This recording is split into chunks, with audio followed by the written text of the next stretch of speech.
Cash App, debit card, PayPal, all the checks. Rip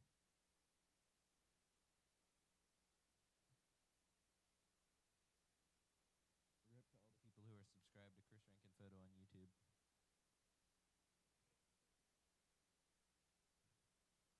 Hey, check one, check two. It's not loading. Hold on, give me a second. It's probably because I'm connected to the audio network. Hey, check one, check two. Check. Hey. Hey, hey. All right, it is not very loud on the live stream. How do I fix that? I don't know. Or are we going to figure it out? Check 3, 4, 5, 6, 7, 8, 9, 10. 1, 2, 3, 4, 5, 6, 7, 8, 9, 10. 1, 2, 3, 4, 5, 6, 7, 8, 9, 10.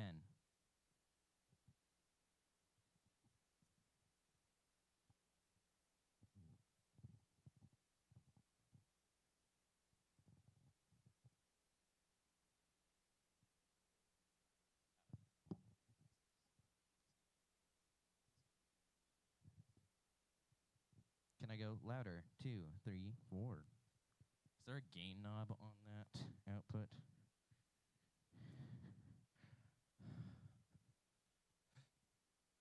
This live stream is going to be the death of me.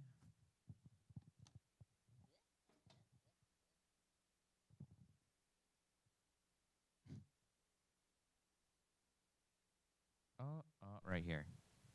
Hey. Oh, no, I don't want that. I don't want that. No, okay. Gain, gain, gain, gain, gain. Hello. Check. Hey.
6, 7, 8, 9, 10, 11, 12, 13, 14, 15, 16, 17, 18, 19, 20, 21, 22, 3, 4, 5, 6, 7, 8, 9, 10, 11, 12, 1, 2, 3, 4, 5, 6, 7, 8, 9, 10, 11, 12.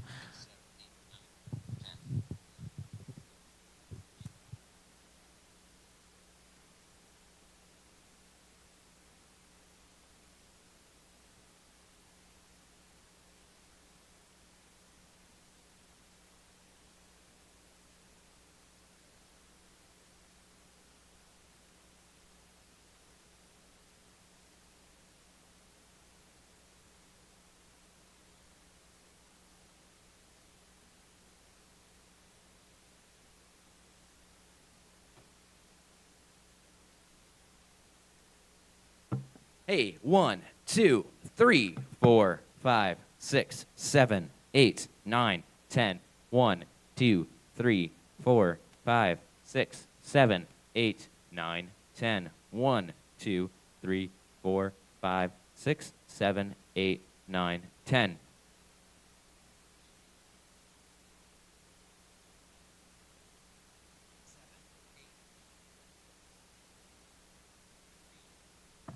lay us crazy. 1, 2, 3, 4, 5, 6, 7, 8, 9, 10. 1, 2, 3, 4. 5. 6.5.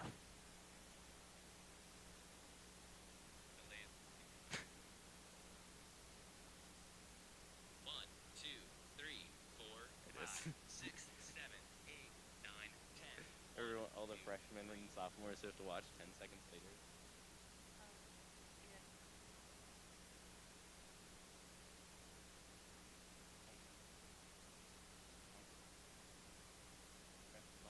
Well, I stopped.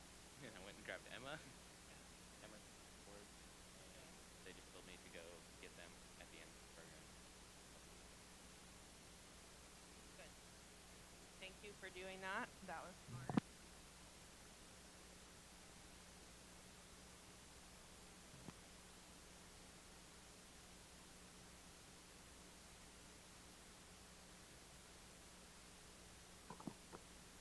Hey, 1, 2, 3, 4, 5, 6, 7, 8, 9, 10.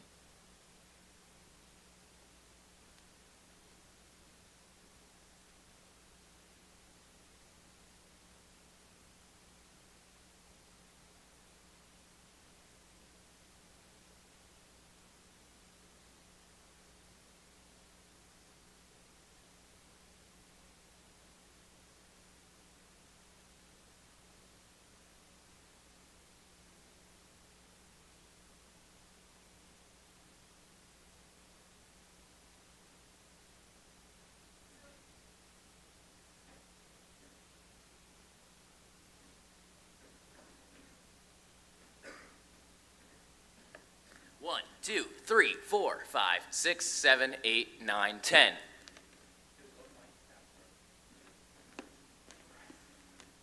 One, 2, 3, 4, 5, 6, 7, 8, 9, 10. 1, 2, 3, 4, 5, 6, 7, 8, 9, 10.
I could literally go. I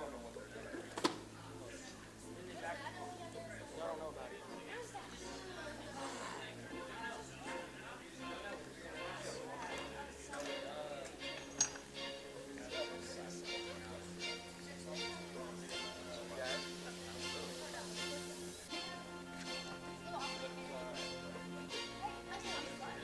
Wait, hey, push this from here. I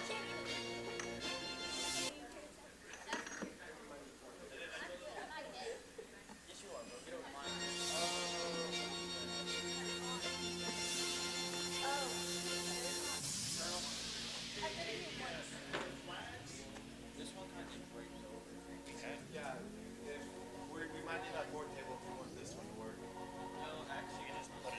You could just do it. Pull it out.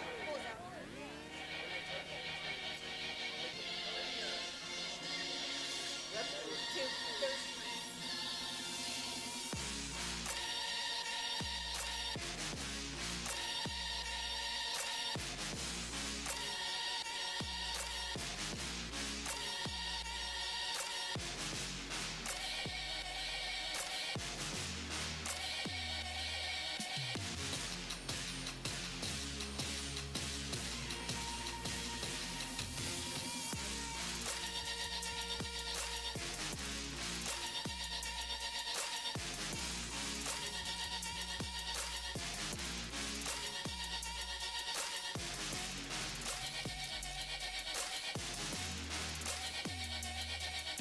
Check 1. Check 2.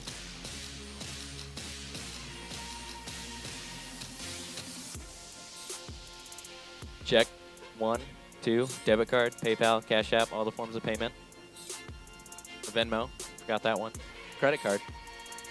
Banknote. Loans. I've got a lot of those.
Hey, check 1, check 2.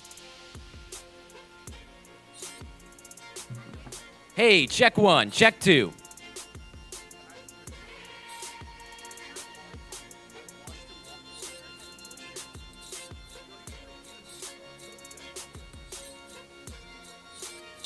Hey, check 1, check 2.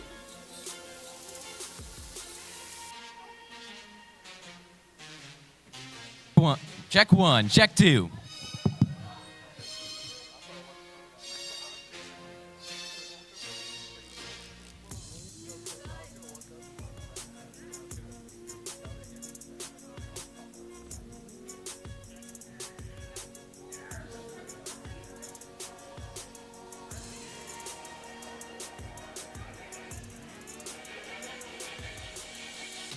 Check 1, check 2. Hey, check 1, check 2. Check 1, check 2.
I did bring up the fact they didn't have any Marines yesterday.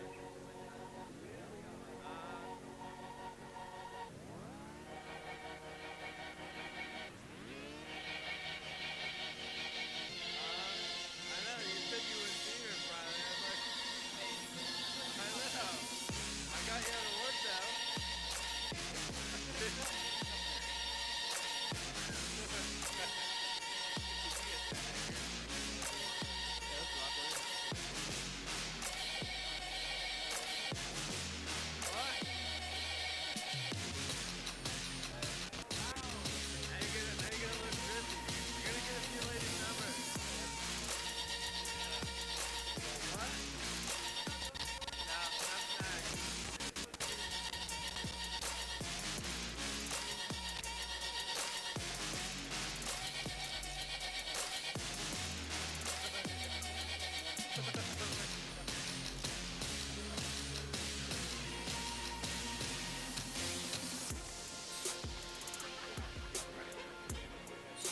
I guarantee your freaking recruiter's gonna say I did that.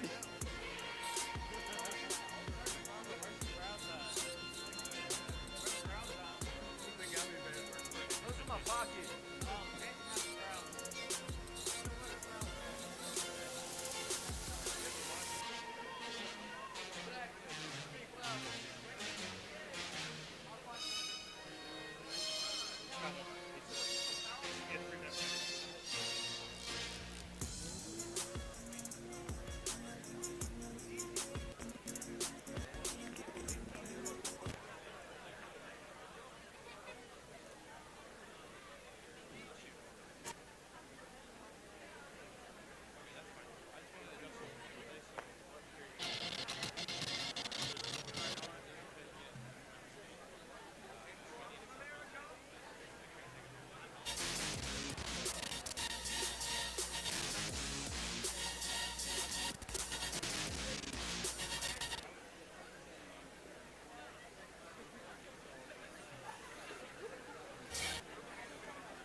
The rain is so fucking bad right now. It's making me mad.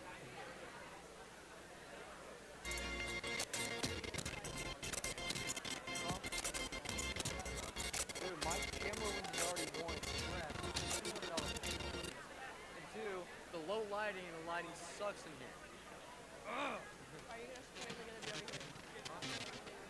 We'll be anywhere. I'm walking around the whole time.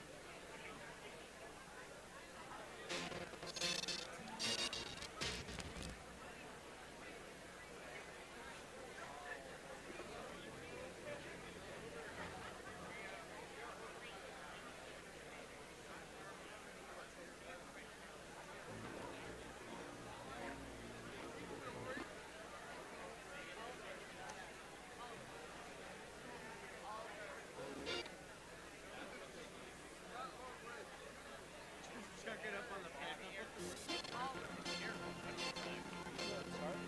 Oliver. Yeah, should I start? Should I start? Should I give a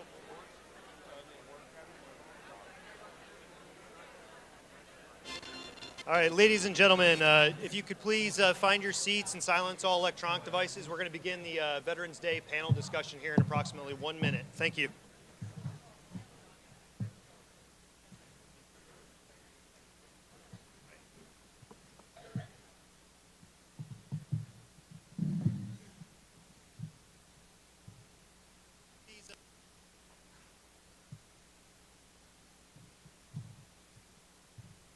Thank you.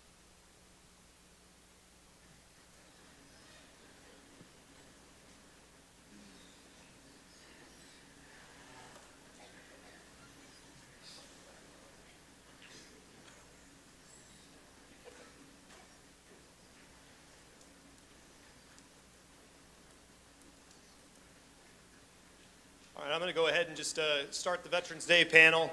For those of you that are still coming in, please feel free just to move forward, find a seat, and thank you for joining us today. So, good morning, Braves. I'm Lieutenant Colonel Jeff Petrell. I'm the Senior Army Instructor for the Junior Reserve Officer Training Corps here at Terre, Haute, South.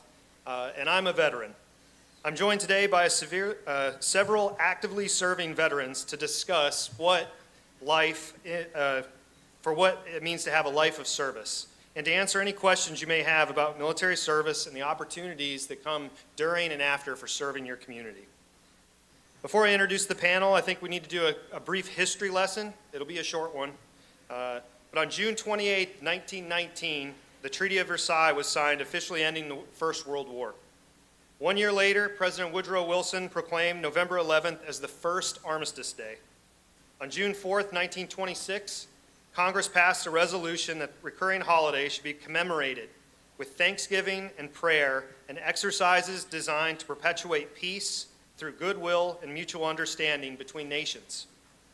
Following the greatest mobilization of military forces in our nation's history, President Eisenhower signed legislation on June 1st, 1954, to honor all American veterans for all wars, thus changing the day officially from Armistice Day to Veterans Day. In January of 1973, the United States ended conscription, also some of you might know it as the draft, and moved to an all-volunteer force, meaning that every person on this panel and every person that has served since that date has done so on their own accord and free will. Subsequently, though, in 1980, about 18% of U.S. adults in America were classified as veterans, a significant decrease from years prior. Since 2022, a recent census found that number had fell to only 6% of U.S. adults were veterans, even after experiencing one of the longest wars in U.S. history, the global war on terrorism, which spanned about 20 years. Today, military service can take place in one of the 5 military branches: Army, Air Force, Navy, Marine Corps, and the newest branch, Space Force, which all but the last are represented here today. Service in the Coast Guard can also earn a person veteran status if certain conditions are met during their term of service. In each branch of military service, there are 3 ways you can serve. You can serve as an enlisted soldier, a warrant officer, or as an officer. Additionally, a person must choose if they want to serve on active duty, the reserves, or for their state National Guard. Veterans have helped build this nation since its inception, and they continue to provide service to your communities and develop products, technologies, and foster relationships that will positively impact your community and country throughout your lifetime. Today we are joined by a panel of veterans who are currently serving within your community. Please join me in providing a warm welcome to our panel.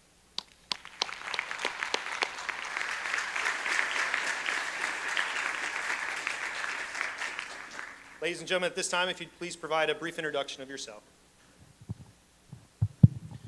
Good morning, everybody. I'm Lieutenant Colonel Zach Reinbold. I am a weather officer by trade, kind of sparing all the boring details. I got my commission through ROTC at Purdue University almost 17 years ago, so I guess that makes me ancient, turned 40 today. From there, I've done a lot in weather operations. Our job is to integrate environmental intelligence into both Air Force operations and Army operations. Did 4 years doing combat weather, working with the 4th Infantry Division at Fort Carson, the 82nd Airborne Division at Fort Liberty, and then deployed with multiple units out of Kuwait, Iraq, and Syria. Spent a little bit of time in the international affairs community as a course director and instructor at the International Officer School. So I got to work with a lot of foreign military members, kind of getting their perspectives on security. And one kind of profound thing is everybody serves for kind of the same reasons, even across other countries. And that's for your flag, your family, and your faith. Everybody holds those things pretty dear to their hearts, and that's why they raise their hand to support and defend the Constitution. Currently, I am the detachment commander at the Air Force ROTC detachment at Indiana State University. We also have cadets at Rose-Hulman Institute, DePauw, and Ivy Tech if they decide to transfer to Indiana State after 2 years. We were asked to answer the question what being a veteran means to us, and I guess I would answer that question as when you raise your right hand and swear an oath to the Constitution, you're joining a profession of arms.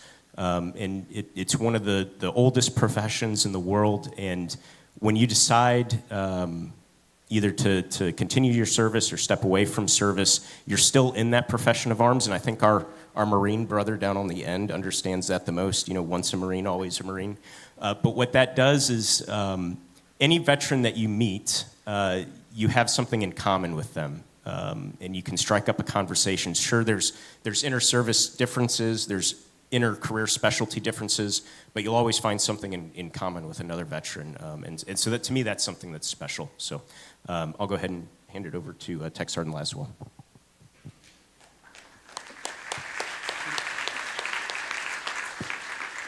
Good morning. I'm Technical Sergeant Aaron Laswell. My primary duties in the Air Force is vehicle management.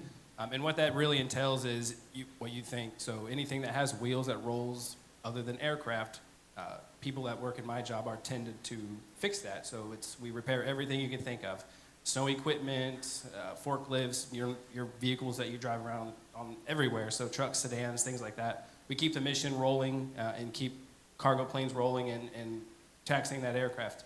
I started my career at Lackland Air Force Base in 2011. I've been in approaching 14 years this February.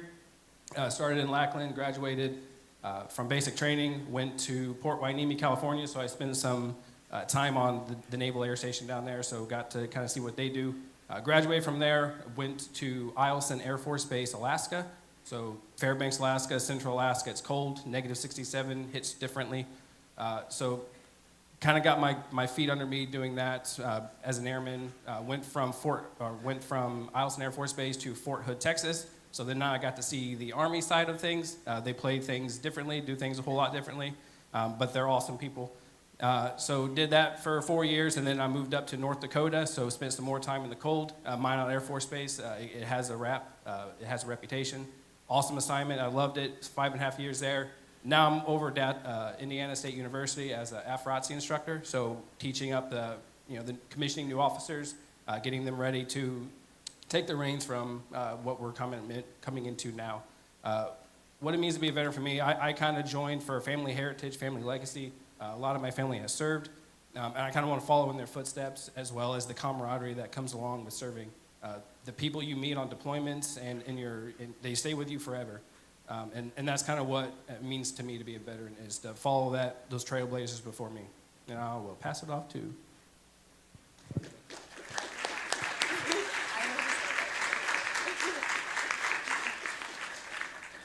Good morning, everybody. I'm Staff Sergeant Martin. I am with the 181st Intelligence Wing here in Terre, Haute. So we are the Guard unit. So I will be speaking kind of on a different perspective from, I believe, the rest of the panel here. So the Guard, just quick define here, is I'm sure you've heard 1 weekend a month, 2 weeks a year, and that's primary our mission here at the 181st Intelligence Wing. I am active out there, so I am technically in an active duty status, so full-time, my day-to-day, I am in this uniform, working the mission on the ops floor. So I joined, my path was a little different. I actually enlisted the summer before my senior year of college, before I graduated from Indiana State. So I did go to basic training after I graduated college. And from then, so I've been in about 4 years now. So my job, I'm an all-source intelligence analyst. And what that means is I take all different disciplines of intelligence. So think your geospatial intelligence, so imagery intelligence, signals intelligence, and I fuse all of that data together to create a holistic picture of what the battle space looks like. And a lot of that job is briefing that to people much higher ranking than me to let them know what the status is of what's going on in our ops floor and what that battle space picture is. So from there, although I have been active in being here in Terre Haute, and I go to work in Terre Haute every day, there has been a lot of travel opportunity there as well. So I just wanted to put that out there, that we do go we do connect with our active duty partners and other Guard partners and foreign partners as well. Just to kind of echo what the two previous panelists have already said, I did join. I've always had that call to serve. My parents raised my brother and I as patriots since day one, and my brother actually was in the Marine Corps infantry as an enlisted member, and so I really got that the inspiration from him to be able to serve. It's turned into so much more than that. I love the Guard component of this because I'm able to not only be a member of the United States Air Force as a whole and be able to have that broad global perspective, but also I am a member of your community, my husband is actually a wrestling coach here at Terre Haute South, so shout out to the wrestling boys over there. So we are, even though we are members of the community, we also get to have that global perspective and that bigger picture for the big Air Force. So yeah, I will pass it over to the next panelist.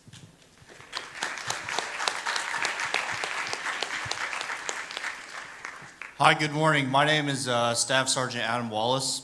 I represent the United States Army.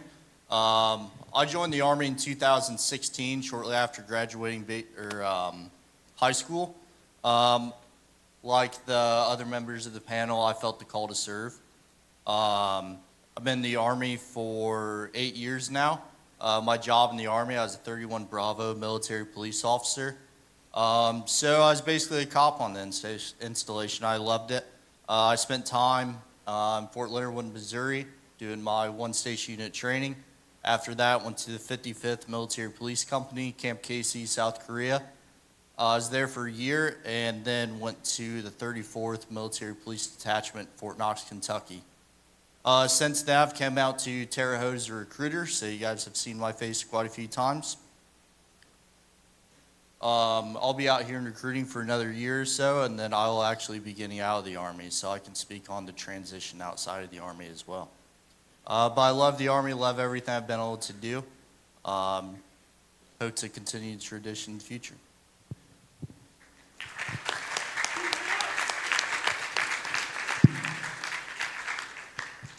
Good morning. I am HM2 Lomali.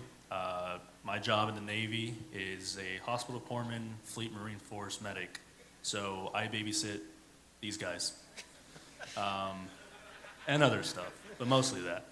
I've been in the Navy for about 6 years. I joined in 2018, left to boot camp right after I graduated high school. I would say the main reason why I joined, I have an older brother in the Army. At the time, he was deployed to Iraq fighting ISIS, and I just felt guilty sitting on my butt at home in high school. So I felt like I had a purpose and I needed to do something, so I joined. Just didn't go Army, no offense. I guess the question to what it means to be a veteran, I mean, they had really good answers. I don't know if I can top any of them.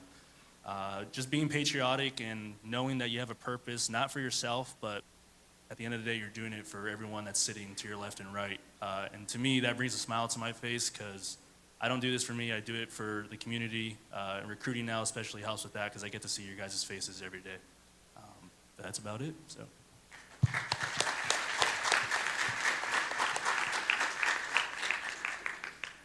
Good morning. I'm Sergeant Farmer. I'm with the Marine Corps. I'm one of the guys that he babysits, supposedly.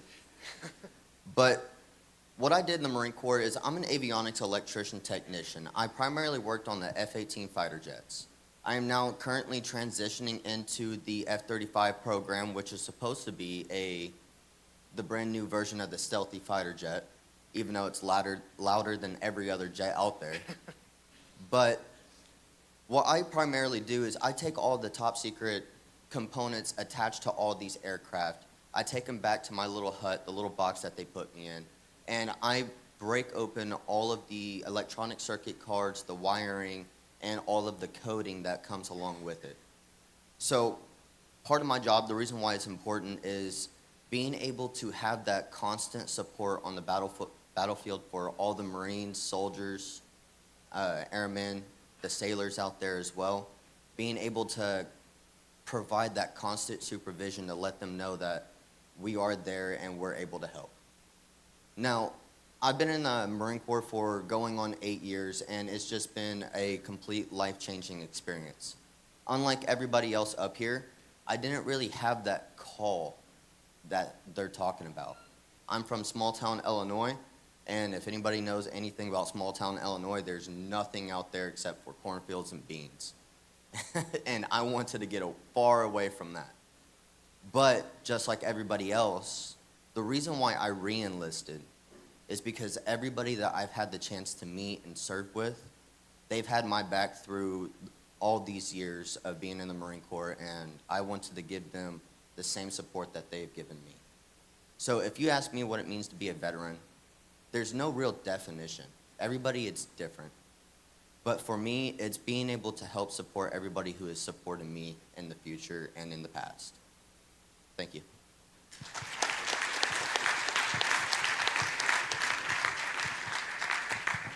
Hey, thank you, panel, for the great introductions. To the juniors and seniors that are in the auditorium with us now, we're going to open this opportunity for you to ask questions. The theme of today's panel is Veterans, a Life of Service. So we kind of focus most of the questions on what it means to serve your community before, during, and after your term as a veteran. We have 2 microphones postured here at the front of the audience. If you'd like to ask a question, you can please come forward. We'll put you in a queue, and then we'll have you ask your question as we go through here. But this time, if you'd like to move to the front to ask a question, I'd really appreciate it. We'll wait like 2 seconds. Awesome, thank you.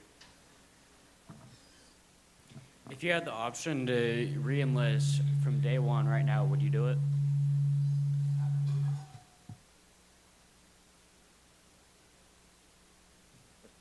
Do we want to do a hard answer?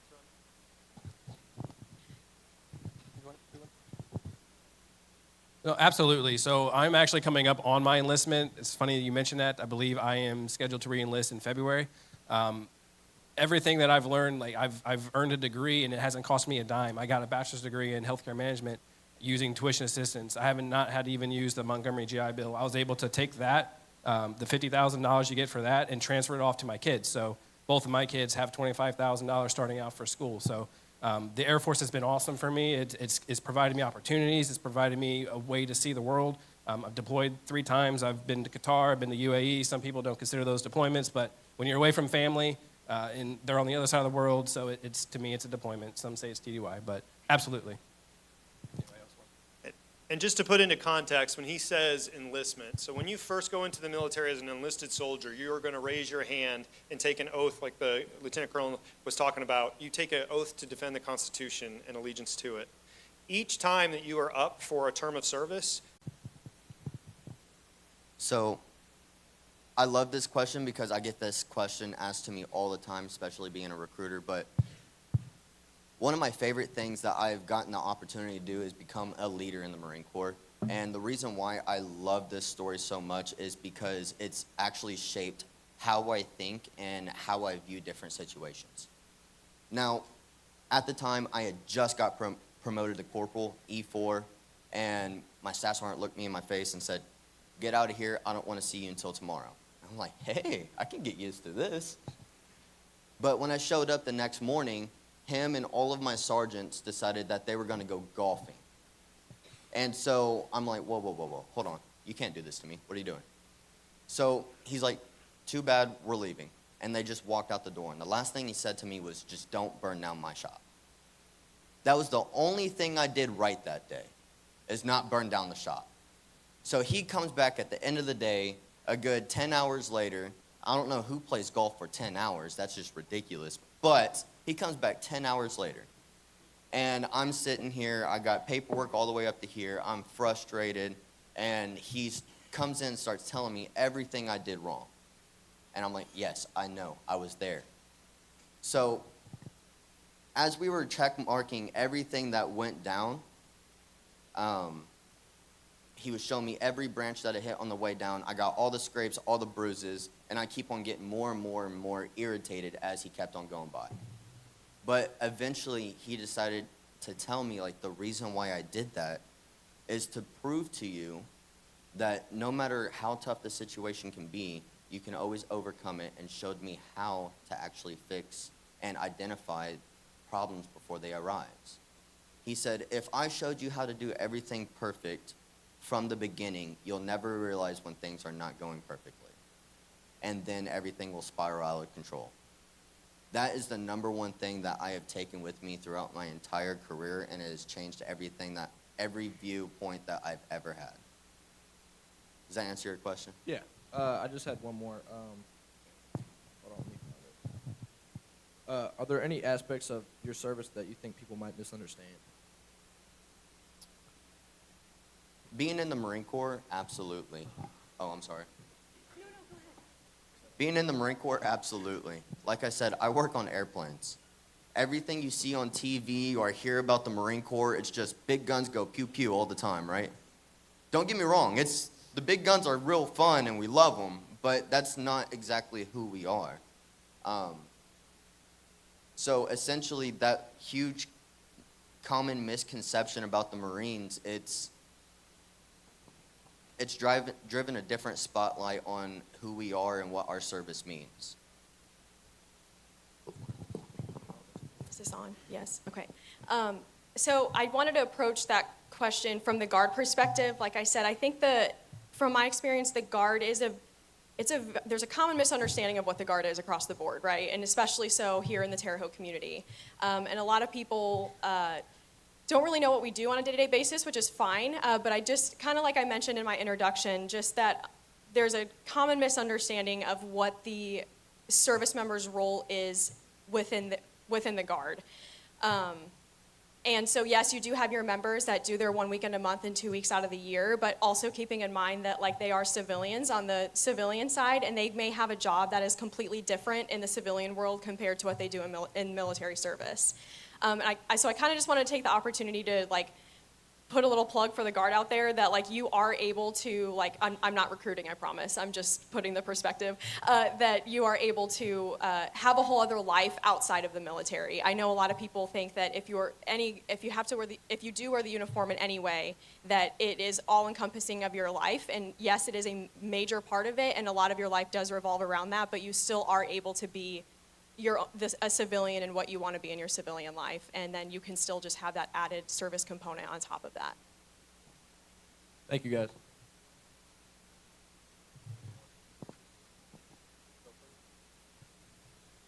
As a Navy corpsman, are there any skills that you might have learned in your service that you wouldn't have learned anywhere else, say for like civilian life? Okay, this is like a two-parter. So we are considered just normal medics, right? But we are able to do more than what an RN or even paramedics are allowed to do. Why? I have no idea, but it's just the way it is. I guess one of the skills is an open chest tube. That was one of the first things we ever learned, putting a tube into someone's chest to keep them alive. It sounds a little gnarly, but it's one of the more simpler things you'll learn as a corpsman. So stuff like that, paramedic can do that, RNs can do that, you know. So I think that's pretty cool that we have more privileges than civilian side of it. But yeah, that's pretty much it. So.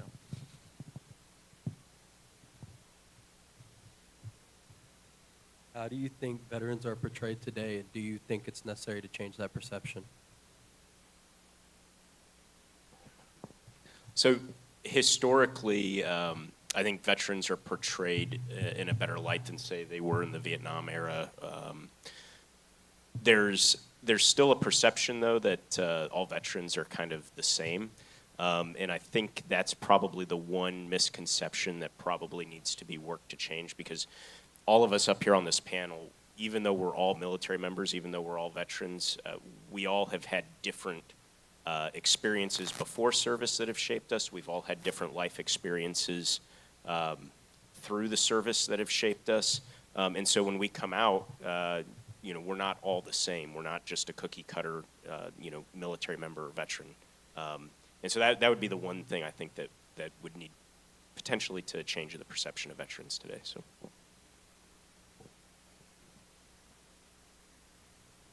Alrighty, Sergeant Farmer. I'm sure you know how upset my father was with me doing the pulley stuff. How good is the pay starting off? Like just joining in? Say again? How good is the pay starting off, like just joining in? So, DoD-wide, right, that means every single branch, Department of Defense. The pay starting off, I'm not going to say you're going to be rich by no means, right? You can even look up the 2025 pay scale for the Department of Defense. You're probably going to be bringing home in your pocket anywhere between 35 to 40 a year, would you say, starting off as an E1? But you also have to keep in mind, you're not paying for housing, you're not paying for food, all the schooling you're going through, that's completely paid for. I'm currently in college right now, taking my prerequisites for law school. All of that has been paid for. So, granted, you may not be making a bunch of money starting off, but you also have to understand that everything is taken care of for you.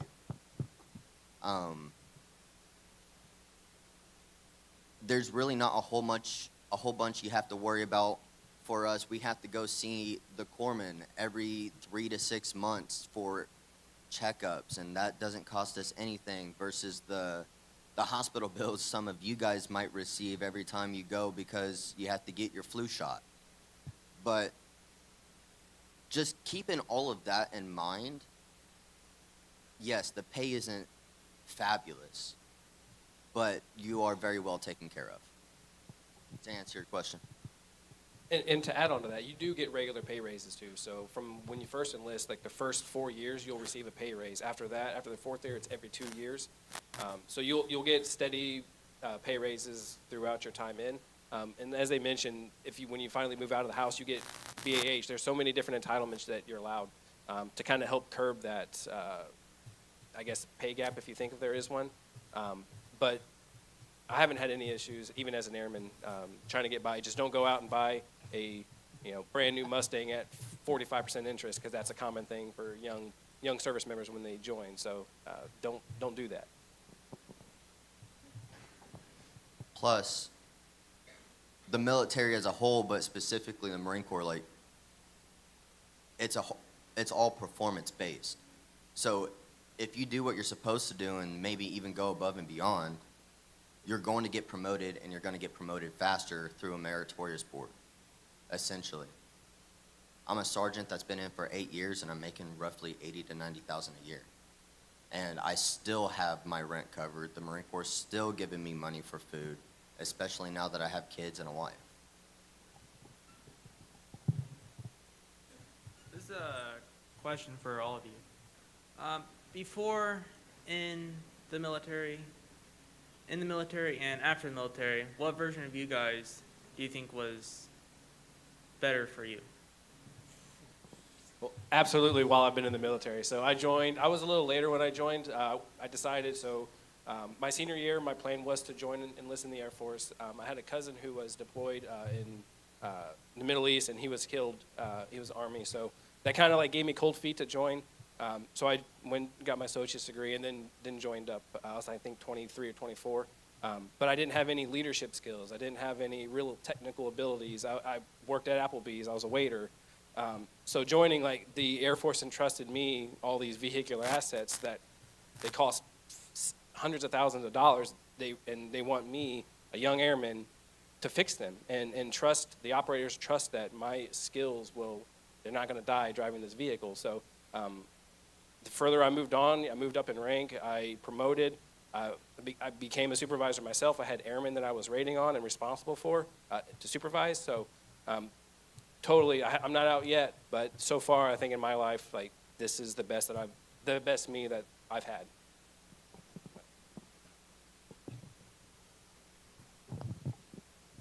Before the Marine Corps, I'm gonna tell you what everybody won't tell you. I was a punk before I joined. And then I enlisted, and I actually realized, hey, I got to get my act together. So even the very first year I was in the Marine Corps, boot camp, it kind of opened up my eyes to realizing that I need to start doing better. I need to take care of myself, and I need to take around me. So the longer I've been in the Marine Corps, the more I've grown, and now I still have room to grow, but I feel like I'm doing way better off than what I used to be. I would say, the best me is, the me that's currently in service. Just based off the number of experiences I've had in the military and how it's shaped me. Before I joined, I was a kid with very little confidence, and as soon as I commissioned, I put in charge of 10 to 15 people, and you got to learn confidence pretty quick. But then also gaining experience were all the places I've been stationed and deployed, Germany, Spain, Qatar, Kuwait, all across the Middle East. That opens your eyes to a lot of things that that I have friends, great people back up in South Bend where I grew up that, you know, have never lived outside of South Bend, and there's kind of a part of the world that they've never experienced that I've gotten to experience. And again, that's nothing against them. It's just what the military has afforded me, and it's given me kind of a broader world view in kind of understanding interactions amongst different culture groups, you know, things of that nature. So. I'm going to go off of Sir. I did not have a lot of confidence in myself in high school, and I was a terrible student. I'm pretty sure all my teachers hated me. I almost failed high school, I'm going to be straight up. But obviously signed my contract. They got my mind straight in boot camp pretty quickly. I learned not to talk back really fast. But also the experience part, my self-confidence, I'm pretty proud of myself, and I will say this, you know, high school I was just running track, doing bad in school, and, you know, doing dumb stuff. Now, you know, I literally have my Marines' lives in my hands. I'm responsible for taking care of them in combat or out of combat. You know, last year, before I got here to recruiting, I was rappelling out of a helicopter.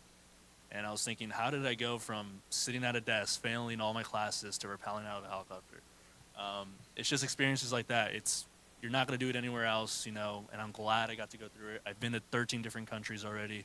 I thank God that I'm doing what I'm doing now, so. Yeah, I'm going to agree with everyone else on the panel. The best me is definitely me now. Something that the military really teaches you is to never stop striving to better yourself. So no matter what rank, no matter where you are in your career, they always want you to be better. And learning that and going from the experience I had, it's definitely bettered myself. I grew up in a real small town, probably about a quarter the size of Jasonville. So I didn't really have all too much experience with the world. But since joining and meeting all the brothers and sisters I've met, it's really made me a better person. I will just add, since everyone else did as well, because this is a very good question. And so I'm going to echo what everybody else just said. In addition to, like I said, I joined this summer before my senior year of college, and so I had like a real come to Jesus moment that I was going to have to be in the real world and be able to stand on my own 2 feet. And Abby at that time, or Sergeant Martin at that time, was not ready for that. And so once like I said, I've always had that call to serve, but I never actually put my foot on the line and did it. And that was kind of my moment where I was like, okay, you can do this and be a woman and be able to take care of yourself, or you can continue to struggle like you're struggling right now. And so that was the best decision I ever made in my life, was enlisting. And now I know that I can stand on my own 2 feet. I don't need anybody else to help take care of me. I can take care of me, in addition to everything else everyone on the panel just said. The world experience I've had, the leadership experience, the mentors that I've had along the way. I've never been around a group of people that care so much about your personal development and professional development like my mentors in the military. One more question. Have you ever wondered what would happen if you never entered the military? I have nightmares about that. I'll just say that. That's kind of how it is. I'd probably still be a waiter at Applebee's.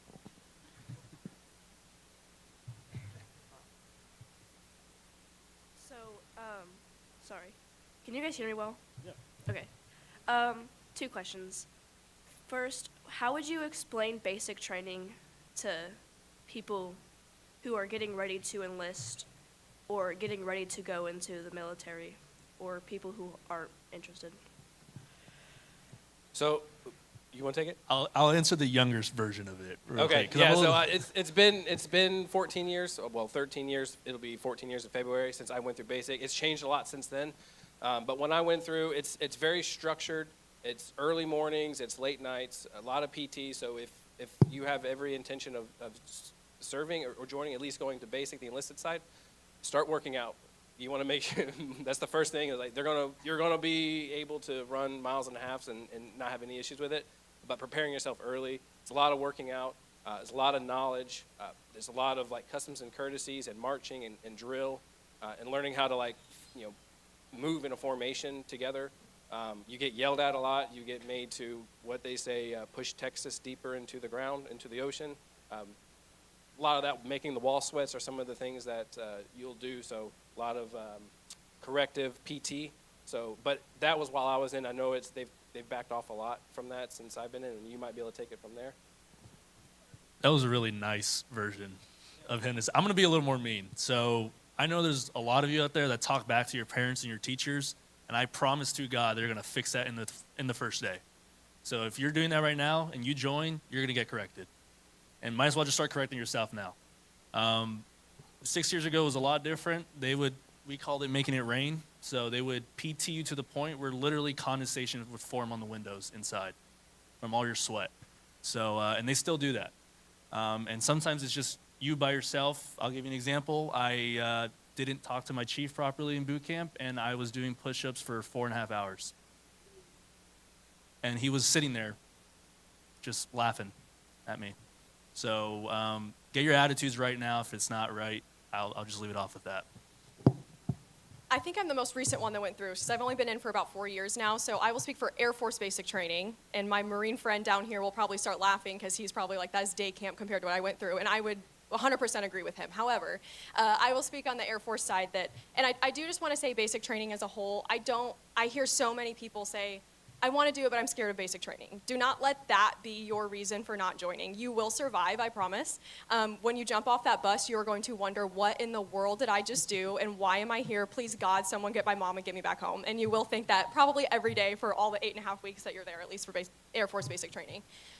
There's a lot of yelling for sure, but also like you will meet people that I still stay in contact with to this day, and you create those friendships, and you really do come together because it's, what is that, like bonding through trauma, bonding through suffering, like whatever that is. Like it's like kind of what it is, but you also will find ways to laugh through it, and like because you'll have your brothers and sisters in there with you, and you'll just kind of be laughing at the chaos that is happening.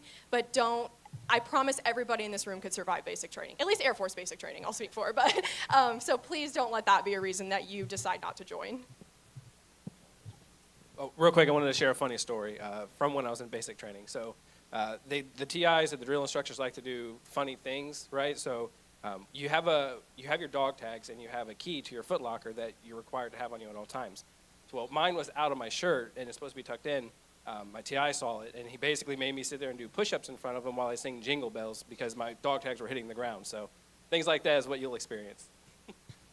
So one thing to keep in mind about whether it's enlisted basic training, or if you go to a service academy, the boot camp that they do at the start of that, or if you do ROTC, either Army, Air Force, or Navy, when they send you to field training, the purpose of that training is to break down your individuality and the individuality of all those there to a baseline level, and then build a group identity and group cohesion around what you are going through. So, the physical resiliency is important, mental resiliency is important, but just remember that there's a purpose to everything. And that, just knowing that can help get you through that if that's something you're looking to go through. Yeah, so I'm going to disagree with Staff Sergeant Martin here.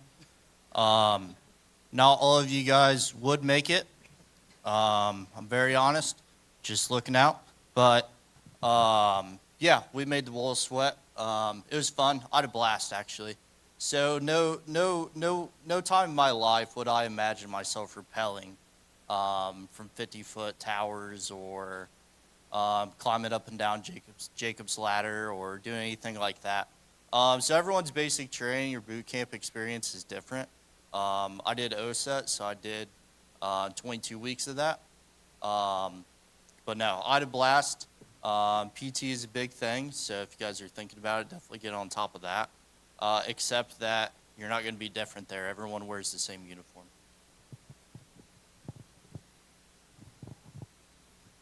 So the Marine Corps is known for having the roughest conditions in basic training, right? But when it comes down to basic training, for what you need to know is if you are looking to enlist, or whatever branch it is, I don't even care if it's the Air Force, because believe it or not, we make fun of the Air Force, yes, but they still have some rough, vigorous training in their areas too, right? But the one thing that you need to know for basic training, no matter what branch it is why did you enlist? And no matter what, we can train you to be stronger physically. We just cannot train you to be stronger up here. So the reason why you train yourself to be stronger mentally is remembering why you enlisted. That is the biggest thing that you need to know for any recruit training.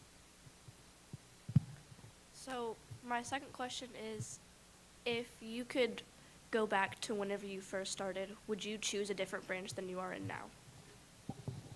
I wouldn't choose a different branch. I definitely would have probably gone to Buds immediately for SEAL training. Now, I don't have a meniscus anymore in my right knee. I've gotten multiple surgeries. No way I'm making it through Buds now. But in a heartbeat, I would have done something that sounds impossible, because if I accomplish it, then, I mean, there's nothing better to say about yourself. So I had kind of had those thoughts when I was going through ROTC. I had friends in Army ROTC. I was going through ROTC 2003 through 2007, so Iraq was really heating up. I had some friends that had served in Iraq, seeing quite a few people not come back. And so I kind of questioned, do I enlist? Do I change my branch of service? And I, kind of kept thinking back to, the why I joined. I had a desire to be an officer. I had an uncle who was an officer. I have two uncles that were Army officers, Black Hawk drivers. And so kind of kept coming back to that why. No, this is the reason why I want to join. I'd like to be a leader in the military. And so, kind of got through that. And so the answer, long-winded to your question, is no, I am happy with the path that I have chosen. So, yeah.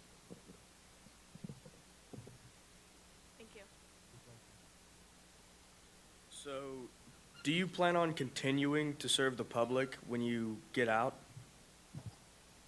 Yeah, so my contract, I re-enlisted in January. My contract ends here, and I plan on trying to get into a police department somewhere in the local area. So like I said, I'm currently doing my prereqs for law school right now. I'm planning on taking two different paths with it. I want to look into corporate law, but I'm also going to look into other forms of law so I can be a public defender. I've seen some of the statistics, and that's something I am really passionate about, yes.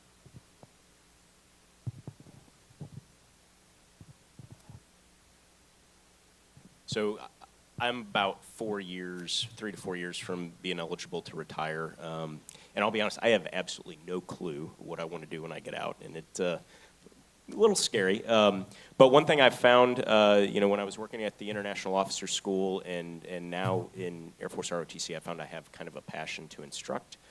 So I'm thinking that may be the way that I want to go, is to teach. And so, yeah, to answer your question, I would like to continue to serve the public.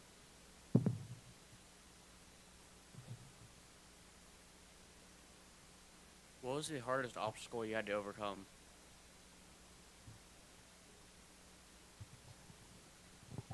So I'll give you a short answer on that. I imagine most of you guys, this like enlisting or joining would be your first time away from home. So I think that obstacle is pretty difficult.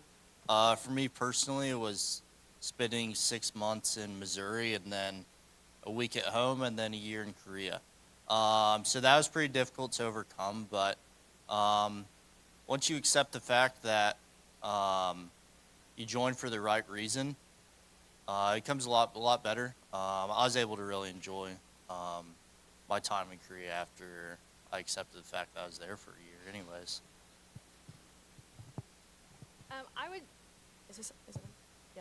I would say it's like a continuous obstacle overcoming from a personal experience now. I've learned that if you are a high-speed individual and you care about your job, a lot will be asked of you. A lot's going to be asked of you anyways, but the other opportunities will open up for you that each one gets a little bit more challenging than it seems, at least from my personal experience. And so my job on a day-to-day basis currently is the most challenging thing I have ever gone through and continue to go through every day.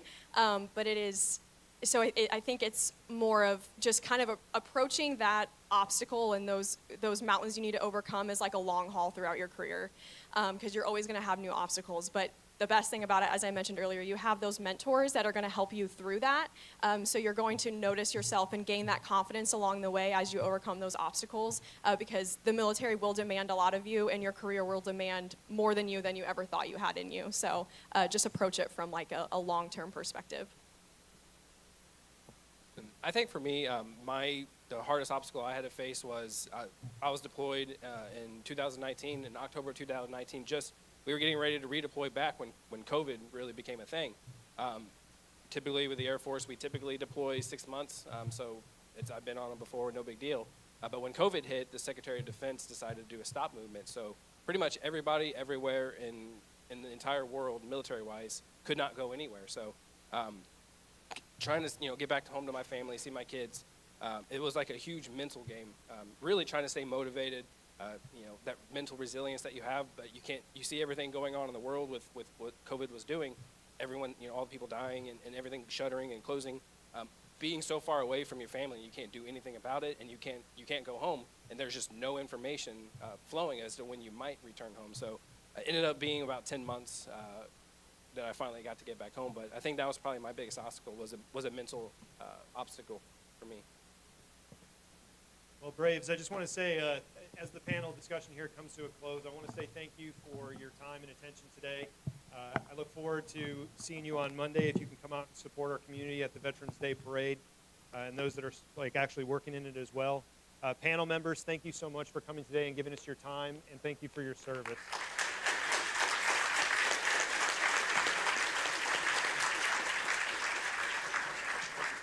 Okay, at this time, if you're dismissed to go to your next period, please.